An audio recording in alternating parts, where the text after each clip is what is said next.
नमस्कार दोस्तों, कहानी सुनियन सुने में आपका स्वागत है। उम्मीद है आप अच्छे होंगे। तो दोस्तों, आज की कहानी है महर्षि च्यवन का चमत्कारिक जन्म। पुलोमा हिंदू पौराणिक कथाओं में एक महत्वपूर्ण पात्र है, जो महर्षि च्यवन की माताजी और महर्षि भृगु की पत्नी थी। यह कथा उन घटनाओं पर आधारित है जो च्यवन के जन्म के समय घटी और दिखाती है कि कैसे पुलोमा ने कठिन परिस्थितियों का सामना किया। पुलोमा और पुलोमान। पुलोमा अत्यंत सुंदर और शालीन स्त्री थी और महर्षि भृगु की पत्नी थी। भृगु सप्तऋषियों में से एक हैं। पुलोमा से विवाह करके अपने आश्रम में रहते थे। एक बार जब पुलोमा गर्भवती थी, महर्षि भृगु को किसी महत्वपूर्ण कार्य से आश्रम से दूर जाना पड़ा। भृगु के जाने के बाद एक दानव जिसका नाम पुलोमान था, आश्रम में आ गया। पुलोमान ने पहले भी पुलोमा से विवाह का प्रस्ताव रखा था, लेकिन पुलोमा ने महर्षि भृगु को चुना था। पुलोमान अब भी पुलोमा को अपनी पत्नी बनाना चाहता था और उन्हें अकेला पाकर उनका अपहरण करने लगा।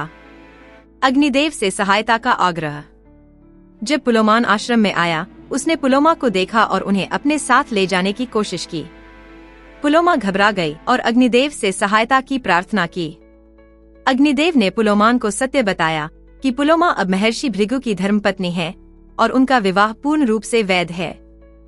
पुलोमान यह सुनकर क्रोधित हो गया, क्योंकि वह अब भी पुलोमा से विवाह करना चाहता था। उसने दैत्य रूप धारण कर लिया और सुअर के रूप में पुलोमा का अपहरण करने का प्रयास किया। महर्षि च्यवन का जन्म। पुलोमा इस भय और तनाव के कारण अत्यधिक व्याकुल हो गई और अचानक ही उन्हें प्रसव पीड़ा होने लगी। इसी कठिन परिस्थिति में पुलोमा ने एक तेजस्वी बालक को जन्म दिया। बालक का जन्म असामान्य था। जन्म लेते ही उनका इतना तेज था कि पुलोमान डर के मारे भाग खड़ा हुआ। इस चमत्कारिक बालक का जन्म असमय हुआ था, लेकिन उनकी दिव्यता और शक्ति से यह सिद्ध हो गया था कि यह बालक एक महान ऋषि बनने वाला है। भृगु का क्रोध और अग्निदेव को श्राप। जब महर्षि भृगु अपने आश्रम लौटे और उन्हें यह पता चला कि पुलोमान ने पुलोमा को परेशान किया और अग्निदेव ने पुलोमान को उनकी स्थिति तो बताई, लेकिन कोई मदद नहीं की, तो महर्षि भृगु अत्यंत क्रोधित हो गए। उन्होंने अग्निदेव को श्राप दिया कि वे अब से हर चीज को जलाकर भस्म कर देंगे, चाहे वह शुद्ध हो या अशुद्ध। इस श्राप से अग्निदेव बहुत व्यथित हुए और देवताओं से अपनी स्थिति की व्याख्या की। बाद में देवताओं के अनुरोध पर महर्षि भृगु ने इस श्राप को संशोधित किया और अग्निदेव को यह वरदान दिया कि वे अपनी इच्छा से केवल वही वस्तुएं भस्म करेंगे जो अपवित्र हों। महर्षि च्यवन की महिमा। महर्षि च्यवन आगे चलकर एक महान ऋषि बने और उनके तप से उनकी प्रसिद्धि बढ़ी। उनसे जुड़ी कई कथाएं पौराणिक ग्रंथों में मिलती हैं।